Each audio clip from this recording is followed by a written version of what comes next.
And on today's show, how the new type of LTC planning works. Part 5 of this week's series, Why Long-Term Care Coverage is Essential, with long-term care expert Maria Sarchi. Hi everyone, I'm Steve Savant, syndicated financial columnist and contributing author to Backroom Technician in Innsmouth. Let's get down to business. Well, welcome very much to the 5th day, Maria. And now you have, I'm really curious, the new LTC? Yes. Do you have a whole new story, a whole new revamp here? Not a new story, not a revamp.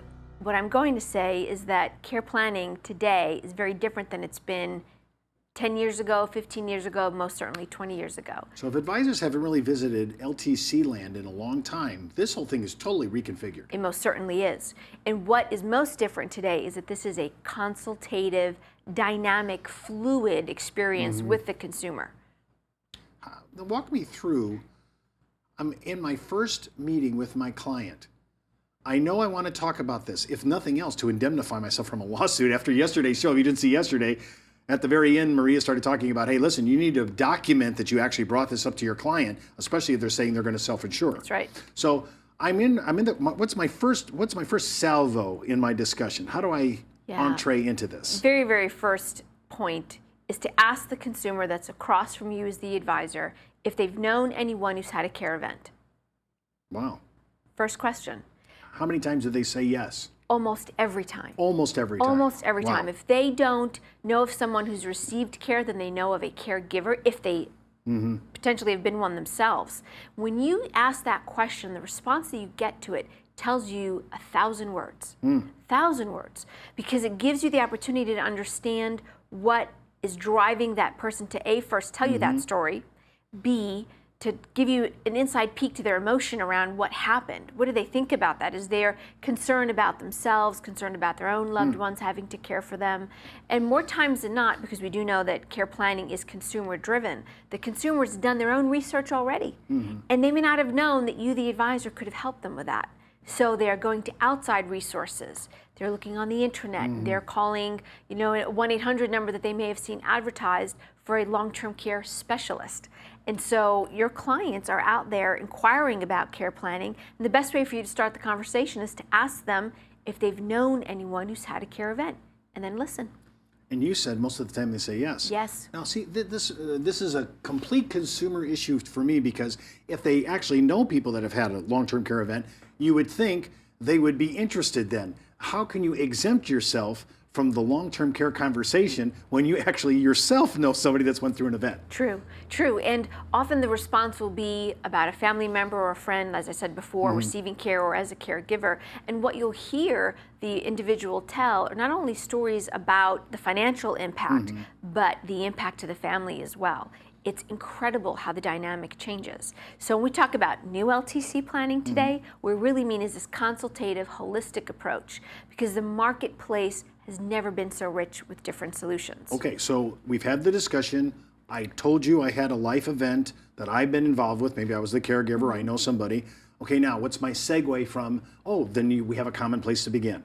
What's the next step? Yeah, so the next step after we have a common ground, there's a validation that we need to be really thinking about care planning, is to get some sense for what the key factors are that are driving the person's concern over a care event. And by that I mean, is the person concerned about not being able to take care of themselves? Are they concerned about family members? Are they concerned about cost?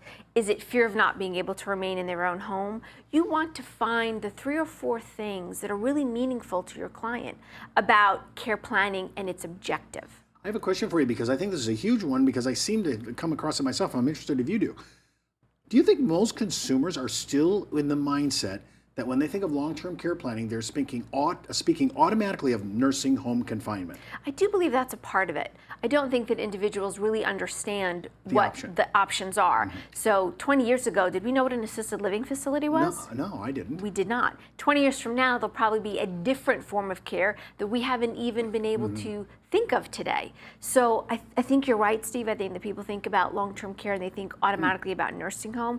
This is part of the education. This is why I'm on your show this week, so that we can educate advisors about what the new LTC planning is. I used to think when we talked about life insurance, people didn't want to talk about it because we're talking about their death, right? Yeah. Right up there, I have found, wow, why do they feel so uncomfortable about talking about long-term care? does anyone really want to think about a time and place where they're not going to be able to care for themselves? No, I don't. No, of course not. I don't. But it is a reality. And so it's in some ways more uncomfortable than having the death conversation because, you know, it's inevitable. In the situation of a care event, there's a possibility that you will need care. It's a very high likelihood. And yet no one wants to talk about, well, having somebody come in and care for them personally, care for their home. And the number one message, the number one thing that we really have to put out there is that this is about an empowerment discussion. This is how people make choices today that will give them that freedom and independence down the road. When we come back from the break, we're going to talk about how do we identify clients that are really quality clients for long-term care and extended care coverage. We'll be right back. It's not how much money you make for your clients, it's how much money they get to keep, especially in retirement. But retirement income could cause Social Security benefits to be taxed. One tax advantage alternative is life insurance designed as a non-modified endowment contract that can generate tax-free income without taxing Social Security benefits. These contracts offer differing funding options depending upon your client's risk tolerance. For more information on how life insurance can be part of your retirement planning, just email me at steve@downtobusiness.tv. Brought to you by Ash Brokerage, the practice enhancement company. Well, welcome back to our second segment. Of course, we're with Maria Sarchi. She's walking us through long-term care, extended care coverage, planning, care planning, all these cool words you have now. You're kind of a wordsmith in this whole area of geriatric science, you know?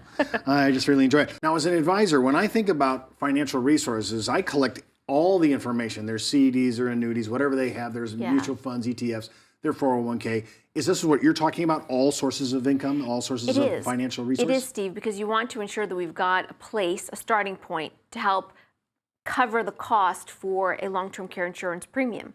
We spoke on yesterday's show about the economic impact of care, and that a premium could be $4,500 a year, and the client making the decision that they either want to cover the $4,500 a year in premium or be able to come up with $5,000 a month when there's a care event. So identifying sources of funding when you're doing the care planning, you asked me at the top of this segment, how do you get started? Step one was to ask the consumer if they've known someone that's had a care event.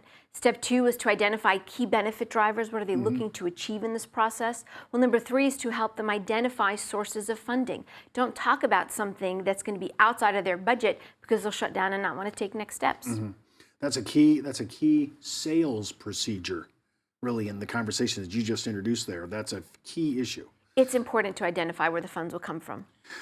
When I talk about, I noticed that you really hone in on this issue of what medications are my clients taking. Yes. Talk to me why that's so important. I know there's underwriting to be had here, but why is it important? There is underwriting, and underwriting has evolved, much as the long-term care industry has.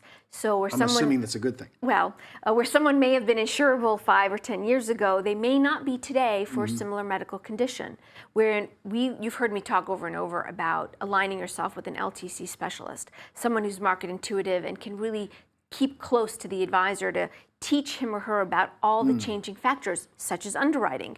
So one of the key 4 questions is to ask about medical history, medicine that they're taking, because that will give us an opportunity to identify, is this person even insurable for the kind of solution that we're talking about? Would it be true if they were not insurable for a standalone policy, would they be still possibly insurable for a annuity LTC policy? They could be. Some of the underwriting for the annuity solutions are different than the standalone LTC or even these hybrid LTC solutions that we have in the market today.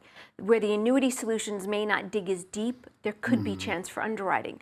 But overall, long-term care underwriting is similar across the board. So in my introduction, my interview with the client, I've walked through your steps. Now I'm at the medication step. Yes. Are there certain knockout medications where I know right away, okay, this is not going to be able to go forward? There are, but I want to set the record straight. We don't expect the advisor to know all of the medications. Gathering the information and then knowing where to go so you can check your resources, that's the most important part of all. Have you found more benevolency in certain carriers than others, maybe? Are there certain, or is it pretty tight, the same? Straight across the board. Standardized? Yes. Okay. When I'm thinking of the different underwriting, because we talk about standalone policies, I've seen some different requirements for annuity with an LTC rider. Yes. I've seen some different with a life insurance with an LTC rider. Yes. We're going to get into this all next week, by the way, talking about hybrids. So there's going to be, so sometimes it may not be dead if it's a real issue. If impairment is an issue for a standalone, I still may be able to come over to a hybrid. You might be able to, yes. It depends upon the situation and what the condition is, what kind of medication the individual's taking. When you put these 4 questions together, I like the idea. Yes, I think it's gaining common ground by going through, did you have a life event? Knowing the idea of what are your objectives? What are you trying to get done in planning? What's your vision of your future look like? Which I think that line alone, when people say, what do you see yourself? Yeah. And I wonder, many times they go, I see myself like my grandma. Yeah. It's very endearing. They want to talk about, especially if they had a good relationship with their relative and they lived long. They want to relate, oh, my grandmother stayed, she was by herself till 92. Yeah. You know, they like that. And then your other one about the resources, because we're so good at this. I think advisors are excellent at gathering good information, intel on the client's finances. But the medication issues, this is where people that are really good at this, Maria, her team, other advisors really understand this arena. And so you don't have to go it alone. This is where you really want to partner up with somebody and get into a strategic alliance. So true. And the reason why that is valid and important is because as we mature and people live longer and the market itself changes and new products come to market, it can change pretty rapidly. So you want to align yourself with experts in that field. Well, that's all the time we have for today. Remember, before moving forward with any of the ideas on our show, always consult your tax advisor, legal counsel, or your broker-dealer compliance officer. Missed an episode? Just hop out to our video archives. And remember, you could be wiser as an educated advisor. I'm Steve Savant. We'll see you next week.